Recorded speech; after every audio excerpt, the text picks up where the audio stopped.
Hey, you. Thanks for tuning into the podcast. Be sure to subscribe to Layers to Love on your favorite podcast platform. Let's get into it. In this week's episode of Layers to Love, the ladies open up about their mental health issues, and it gets emotional. So let's get into it. Hey, ladies. Hi. Can you believe it is April of 2024? No. Like, it's already flying by. Yeah. It's okay with me. I'm all right. and it's spring to think about that. So, you think about 2024. It's new year, new goals. Did you guys set any goals for this year so far?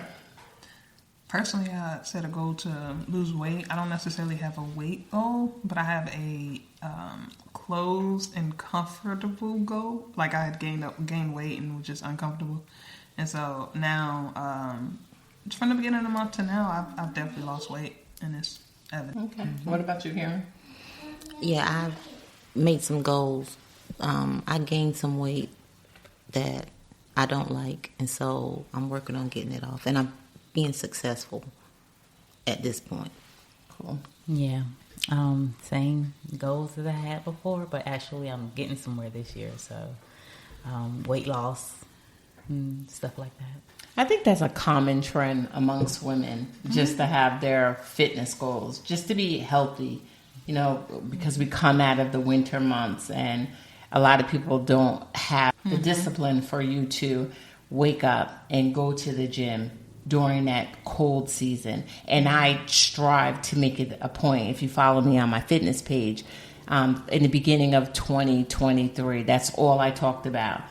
Let me do this. Let me create a routine, have the discipline to want to get up when it's cold and I don't want to get outside. But I will tell you, that's not a problem, exercising. It's the eating. Yes. Like Karen and I, we talked about this all the time. Like we're bingers. Like I like eating, snacking. My hiccup recently that I had was the Girl Scout cookies took me out. I went through like 7 boxes and I put on this weight. And I wasn't ashamed to say I started out with good intentions, Right.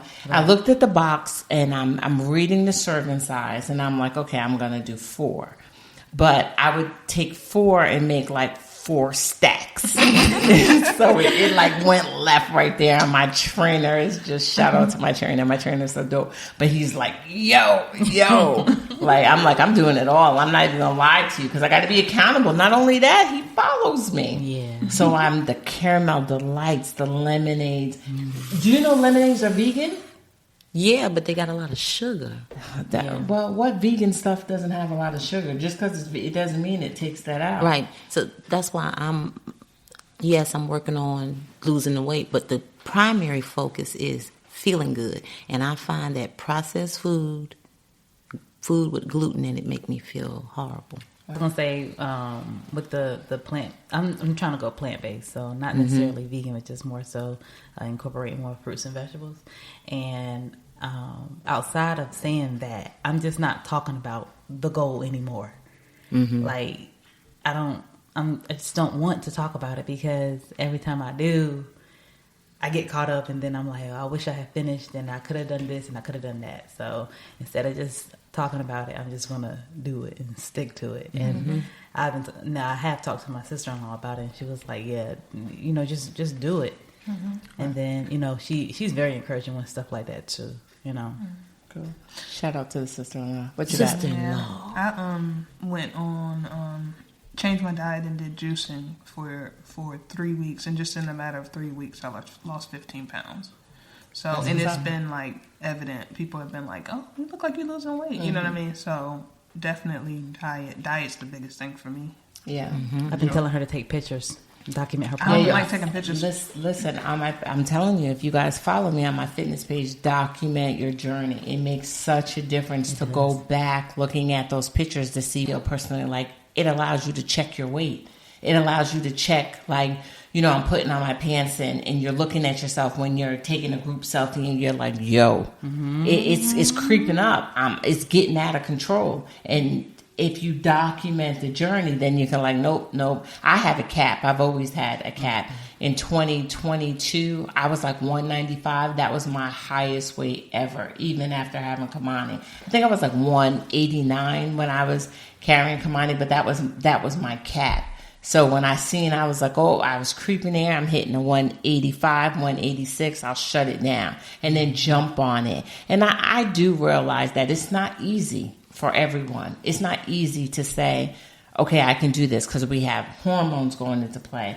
Karen, we can account to that, how our body is changing and your hormones is just all over the place and whatever. The visual helps you to be accountable, how those clothes fit. And now I'm at the point that, yes, I do want to drop. I want to drop my 10 pounds because I want to stay in this range. But then once I hit the range, I don't get on the scale anymore. I'm not that type of person that on a scale every day, on a scale every week. I won't hit the scale like that because I measure it by how my pants fit. I have a go-to pair of pants, and when they get snug or they get tight, and I'm not just talking about that time in the month for a woman or when you're bloated. Yeah, so that's where we are. So another thing that we're thinking about when you are in the seasons, like we're transitioning out of the winter going into spring. It's a spring. You create like spring bodies, summer bodies, your spring bodies. You do that work and you have that training in the winter just to get it going from there. And other things that we don't take into consideration that we struggle with just to transition into the next topic is seasonal depression. And I experienced that. Mine starts in the fall. What about you guys? For me, it's I used to have it really bad. It would hit in the wintertime, like seeing just everything dead and cold and just dreary. It really would affect me. I didn't even want to open curtains. For a long time, I would not even open curtains, and I think that because I can't see like outside and like the life that is out there moving around. Right. I had the way I tackled it though was I would stick to routines in the wintertime. I would stick to a routine that would pull me out of it. So if it meant that I would switch it up because I can't stick to the same thing over and over and over again. I have to switch it up.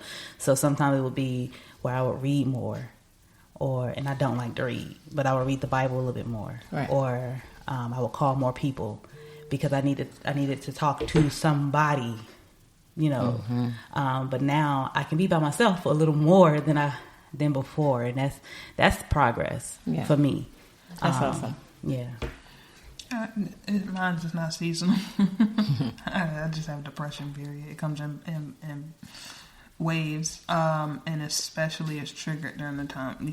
You speaking on hormones during that time of the month is when mine just like sometimes it triggers it, and it's like the worst around that time, but. Not seasonal though, because it's all year round. Personally, do you feel like you ever have tackled it or are tackling it? No. So it's consistent all the time. No, okay. It comes in waves. But it's a lot of times it's triggered by my cycle hormones or a stressful situation will trigger. And typically, I can pinpoint what caused it. But So and when you're going through it, like how long does it take you? How long are you in it?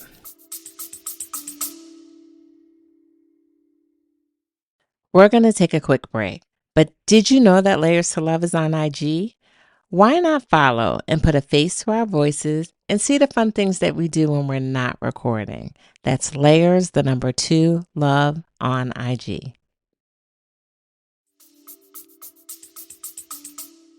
When cycle, usually a week, it usually actually starts a few days before, and I can see myself getting into it. And then it just depends. If it's a drastic life stress that's still like weighing on me, it lasts longer. It just depends. It just depends. Sometimes it can last up to a month. Sometimes it's just a week. Sometimes it's literally just a few days. I just need a few days, and I just kind of sit and barely get out of bed, so. It's real deal. Wow. Real thing. I've gone through it for years. It's called seasonal affective disorder, and it does start probably around September when the daytime hours get shorter. But because I've dealt with it for so long, I've learned a few tricks that work for me, and it's different for everybody.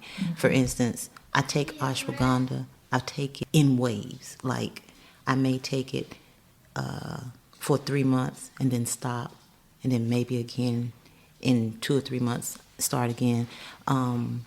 Also, make sure that I'm reading more. I'm praying more. You talked about when you go over there to their house, how it's jumping. Loud and music early in the morning. And that's how it is in my house. And when I'm at work, I have one earbud in and the music is jumping because it keeps me jumping. And that works for me. I also challenge my thoughts. Is that really going to happen, Karen? And it's not so much depression as it is anxiety.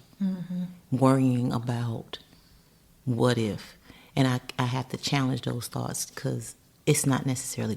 I think with my the early years, I experienced seasonal depression. I actually didn't know what it was. My mother brought it to my attention. It was so easy for her to say, this is what I experienced. So it was normal for me to accept it because, there's a stigma behind saying that you're depressed and you're having this episode of depression. And what I found recently is that I'm experiencing more and more episodes of feeling depressed. And I know that I'm in the thick of it because my words are not clear. And I really appreciate you guys. I appreciate you guys for being patient with me because I can't get it out. Like I'm thinking of it and I can't get it out. It doesn't make any sense. She said that I have high functioning anxiety. And it's just a combination of everything. But I give myself grace because it's been so much. And this is just where I am. It's just the reality of it. I'm coping and mourning, and I'm still in this process of mourning and going through transitioning into a different life, embracing different things. Things are being new to me. And where before I would be like, oh, yeah, I'm with it, I'm down. Now I'm a little hesitant, even so with driving. And I'm a rider. I'll jump in a car and drive and go. And it just makes me anxious to the point that as I'm prepping for a vacation, as I'm prepping for a trip, I'm depressed. That's why I was curious to see how long your periods of depression are because I am depressed. I am so thankful that I have a good support unit. I have a good, my sister will just be like, cry. Boom, I'll cry. Then I'm done. I appreciate being surrounded by friends and colleagues and coworkers and supervisors that will let me feel it, let me go through it. Because I think now we're more accepting. We mask behind it. Yes. Back in the day, once upon a time, you wouldn't dare say that you're depressed. No, Just get over it. You crazy. Get over it. Yeah. You're crazy. Especially in the African American community. Like, could you have a conversation about, I'm depressed, I don't want to do something. And with depression, you can't move. Sometimes you can't move. Sometimes I'm crippled. But I put on this show and I'm giving you my last. Like I'm depleted. It's exhausting. It is is very exhausting. just having to get up, and I work from home.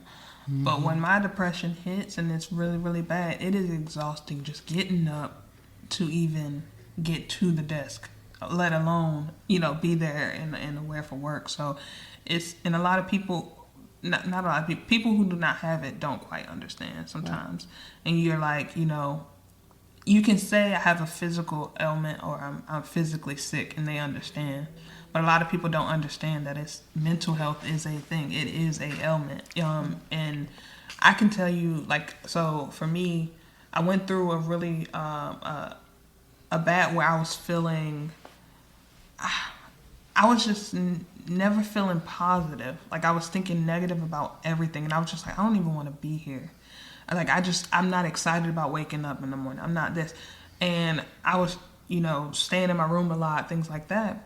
And then I was like, okay, this is really getting bad. I started taking my antidepressants, and literally it was like something lifted off my eyes. You know what I mean? So literally my personality is completely different when I'm depressed compared to when I'm not depressed. It's crazy, but people don't understand it unless they experience it themselves. Absolutely. I remember one day in particular. This is one time my sister-in-law was at my house, and I had to just leave the house and just go somewhere else. And I was so thankful she was there because I stay at home with my son. And took off from work. Yeah, she took off from work just so that I could have a mental day. Like, I needed that mental day so badly, and she gave it to me. And it was like I said, it was very necessary. I don't know what would have happened that day if I didn't have her to take off work for me. It was right on time. I think about the mothers, single mothers, that don't have that opportunity to take a break. And some of them might have gotten to that situation, and how they got in it doesn't matter. Right. The point is they need that break. And The community. yeah, and a lot of them are not getting it. And then you find situations like the young lady that, I think the child is 16 months old, and she went to Puerto Rico for 10 days. 10 days, Left the baby in And the baby's dead. the playpen. Yeah. Oh, wow. To piggyback off of what you were saying, Erica, about not being able to find what the trigger is, I'm experiencing that with my daughter. She's clinically diagnosed with being depressed, and Me too. she can't find something to trigger it. Sometimes it's you know, not. and it's not, and I give her grace. I'm just so thankful that I am there for her. I'm there for her. You're, like you said, you needed a moment, so you had to go away. She saw that in you, and she was there for you. Collectively, the circle that we have, we're there for each other. Like, how many times I jump on you, Karen, and be like, "What's up? You're off." Just to know that somebody is there and showing up. Not everybody has that. They don't. Yeah. They don't.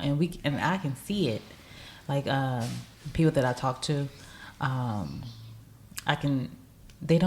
they want so badly to have a community, and they want so badly to have, just that village, that they just trust anyone. And sometimes that can work out really badly for you. Absolutely. Detrimental. Yeah. So, and me, myself, I'm not trusting with my son with just anybody, but some people have to be, and then sometimes, like I said, it turned out real bad for them. So I wish that more people had the kind of support that we have amongst each other. And I don't think it stopped just with us as friends, but also as some of the family that we have that we can rely on. Right. We have good people that really care about us, and it's a special thing. So that even when you are going through the moments that you're going through, Kim, it's easier to work through. Yes. It's easier to work through because you're not alone. Yeah. We understand 100% because, like I said, like if you've been through it, you understand it, and so you can identify it in other people.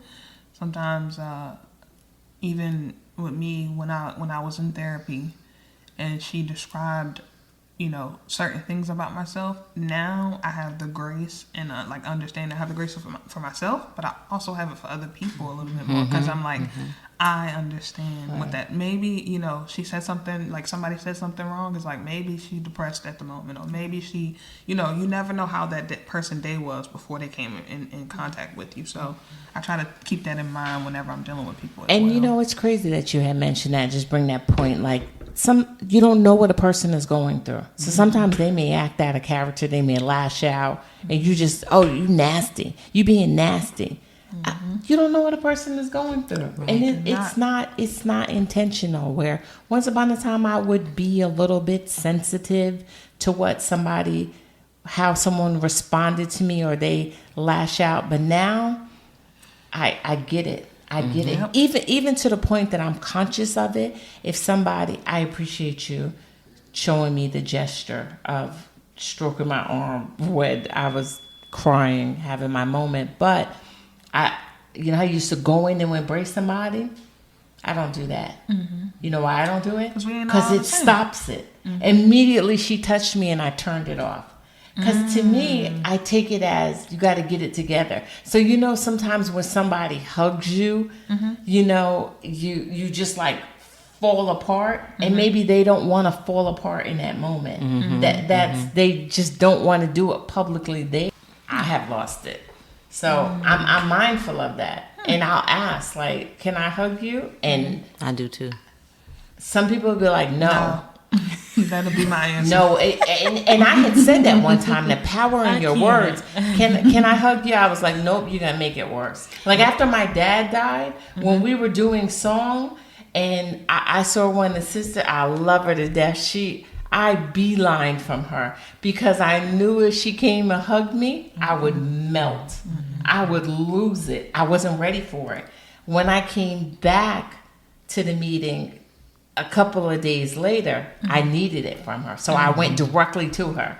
And I was like, I ran from you the other night because I couldn't do it. And she was like, I know. She gets the best hugs. Like our CEO's wife, man. You let her hug you? Yeah. It's a wrap. Yep. Like It's a wrap. I need to get it out.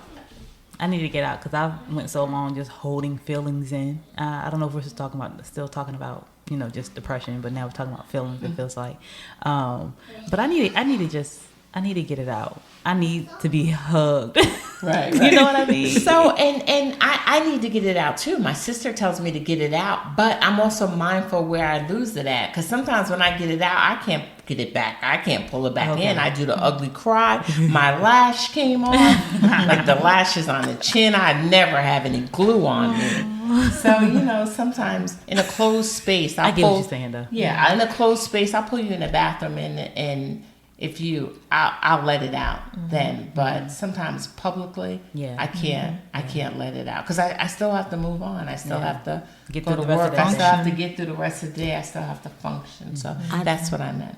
I think that some people think that I don't get depressed because when things people who y'all know you. me. Oh yeah, I got you. People who don't know me because of the way I respond. It's not that I don't. It's just that I've been doing this a minute, so Masking. I know how to do that really, really well around people who don't know me. Now, people who know me, I feel comfortable just flipping the script in front of them. But what I have found is that my diet contributes to how I feel. And I don't know if y'all have realized that yet. Yeah. But the sugar Is the enemy.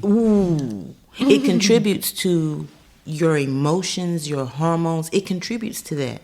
And when I leave it alone, I notice that I'm more stable and level. Now, meat does that to me too. And I think it has something to do. Remember this time I told you about I had not had meat. I may not have had anything to chicken. eat. And I went to this restaurant and got chicken wings, and I was ready for the chicken wings. I asked them to cook them for me fresh. And then when I got them, I had the hot sauce. I sat down, and I think I ate the first chicken wing, and I started crying. But you had just finished I had fasted. Yeah. So my system was empty, and the first thing I ate was some hormones. And you shouldn't do that. And I started crying, and I was crying about everything, world peace, and it was just bad. And I remember thinking to myself, the hormones in that meat just did not mix well with my hormones, and I was depressed for a minute. So, although some people may not agree with me, the meat that we currently eat has so many chemicals and hormones in it. I think it has a negative impact on our psyche. I think people may not agree with you. People may not agree with us, I will say, because we all feel the same way about food. But the hormones that are in things is crazy. And that's why more and more you're encouraged to start a garden. To start a garden, to don't buy organic. And I know this may be taboo by saying that, but don't buy organic. I love a farmer's market this time of the year. Go to the farmer's market. It's cheap.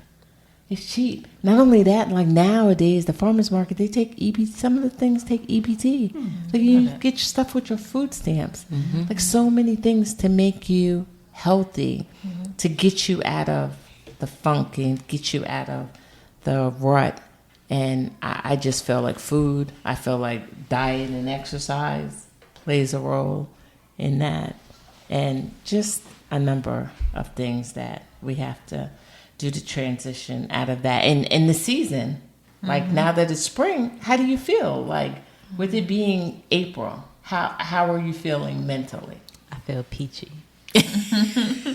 Oh, orangey and peachy. I feel good at the moment, but like once again, my depression is not seasonal. So like just 2 weeks ago, I was in the house depressed. So it wasn't that. But I do enjoy the fact that I can sit on my patio and do things like that now, for sure. Gotcha. I love the pales and the pastels, and it just brightens up the day. And I like the sun a lot, and the moon too, for that matter. But I like people. I think I was talking about this before we started. People are spring cleaning. I don't really want to clean the house. I'm sick of cleaning, but I've been cleaning. I used to be bad about it. Didn't I used to be bad? Like everything had to be. Yep, my mama was like that. Yeah, but it drives you crazy. Absolutely. And you know, I- an interesting thing about people who are depressed, the first thing that they say is to, well, one of the things, I'm not going to say the first thing that they say, but one of the things they say is to get rid of the clutter. Like clear out your And I space, have. clear out your room, make sure it's a nice, clean, clear, crisp space for you to relax, take all the clutter off your bed. I'm in a whole relationship with my laundry. Like that's Bay. Like he right there. Oh, he's right there. Like, Right on the other side of the bed. exactly. But I just move him up. So that's how it is. But you know, I'm a fan of spring cleaning. I like the spring cleaning. I guess that's like being raised in low income. Like you gotta clean the They gonna come baseboards check and all things that out. for inspection. You just have to do what you have to. Look, I ain't ashamed. I wait down the walk to the baseboard. Your mom Baseboard. turned You on the never radio on experienced that. Saturday. I was about to say I experienced that. She never experienced that. When you live in low income I houses, know what that is. I Yeah. remember. but you didn't live in that. I know I didn't, but I know people who do. Yeah, it was. She respects it. She respects mom would be the like, spring I'm cleaning. not turning my nose up Clean at it. everything. Mom would be like, I got inspection. Yeah. You gotta move stuff around. Oh, it was horrible. Well, But I I'm did a spring cleaning of my body. I did There you a go. That's a good way to think. what's it called? a detox. Hydro. I did a detox, and then I also did a hydrotherapy. hydrotherapy, Okay. like colonics, Okay. and it was amazing. Okay. And I've been feeling light and airy ever since then. Okay. Yeah. That's awesome. So I'm glad that you said that because you rushed to get out of here last week. I thought you had a date and we were gonna mention it on the pod, but that's what you had planned to do. I did the first one on Thursday, then Friday, and then Saturday. It was amazing. I learned a lot of stuff, and I applied it, and it works. I heard you could So you fly had- afterwards. Is that true? I heard you could fly afterwards. Is that true? With your spring cleaning. I haven't grew tried my wings. wings Because you're yet. so light.